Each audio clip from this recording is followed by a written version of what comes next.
Hey guys, let's get more news about Dallas, but first, don't forget to subscribe and leave your like. Stephen A. Smith sees racism in Dallas Cowboys ex-Dan Quinn hire in Washington.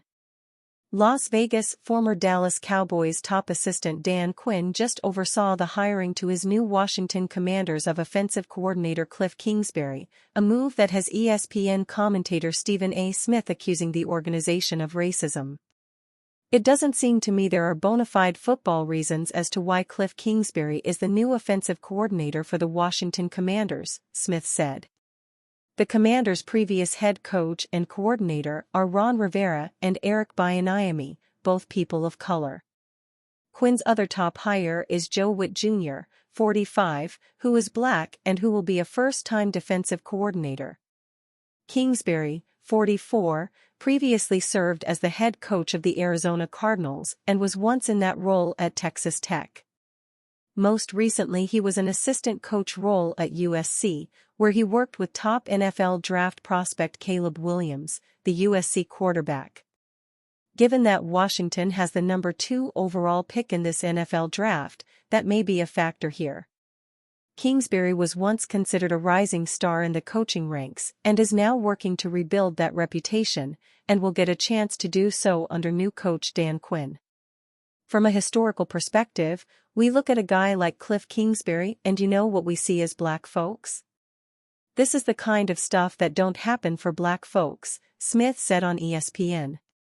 Meanwhile, of the 7 head coach openings in this cycle, 4 have been filled by people of color, which Adrian Boucher, director of the Institute of Diversity and Ethics in Sports and author of this year's NFL report card on hiring, calls tremendously significant.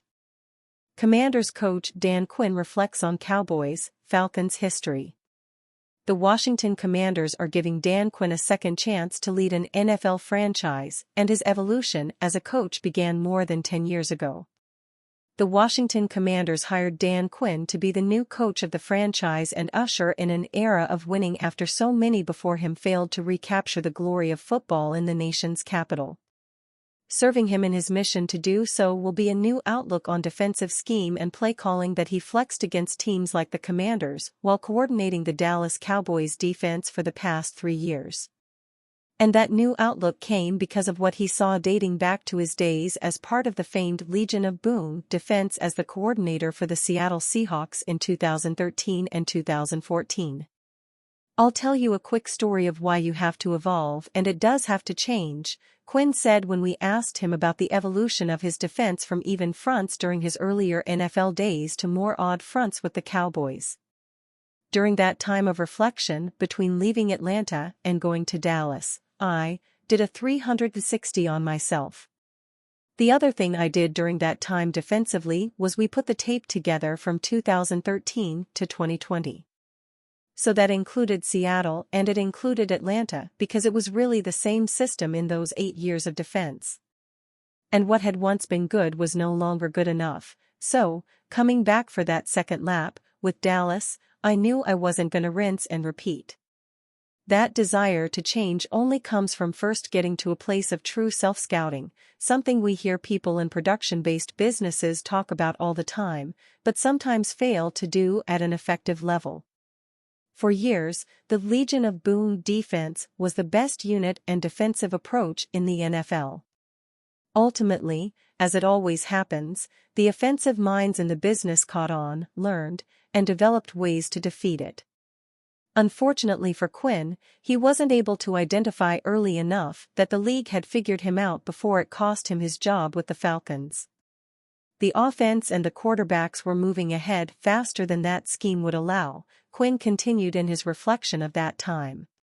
And so that is why having that space for me, although it sucked and it was depressing and pissed you off, there was this silver lining in that made me become a better coach. Because I had to look at myself, not just from the lens of the head coach, but I also had to look at it from a lens on defense. I wanted to go back and find it through those years. And so that's why I was so adamant about when you get those lessons, like you want to go and run with them to prove it. And so, they've been in my pocket. Quinn said he got to exercise some of those lessons with the Cowboys defense the past few years.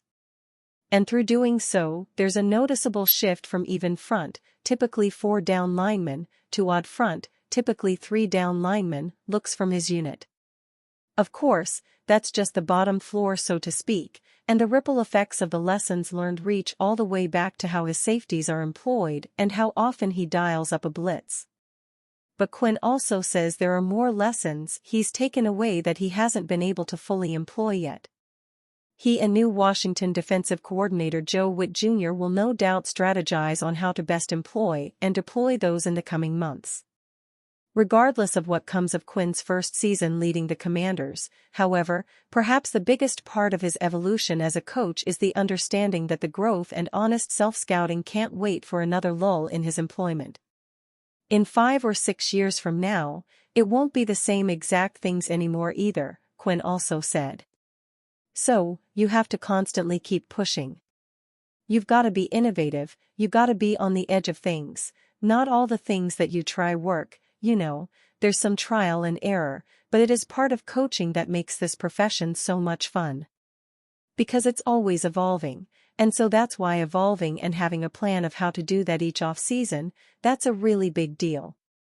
When coaches can be honest about their own past shortcomings and show the ability to grow from them, run with the lessons instead of from them, they can inspire players to do the same. And through that, all involved have a fighting chance to reach the peak of their potential. The goal here, we assume, is for Quinn to someday leave Washington on his own terms, likely into retirement or a front office job or whatever he and his wife Stacy see for his future.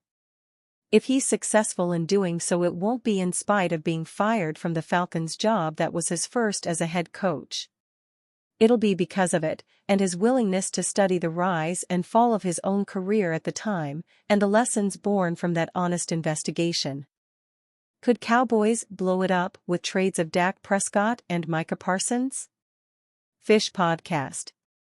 Las Vegas, could the Dallas Cowboys blow it up by trading the 2 most pivotal players on America's team's roster?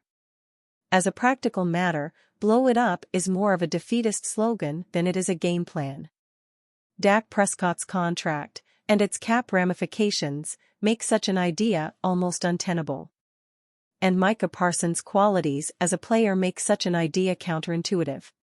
But the Fish Podcast and the Fish Report, as part of our Cowboys Top 10 takes as we travel here to Las Vegas for Super Bowl week, dig into the ideas as food for thought.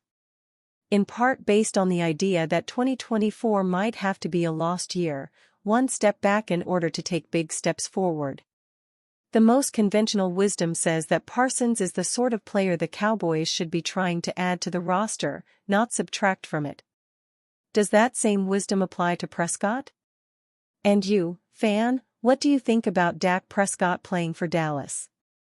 Leave your opinion in the comments.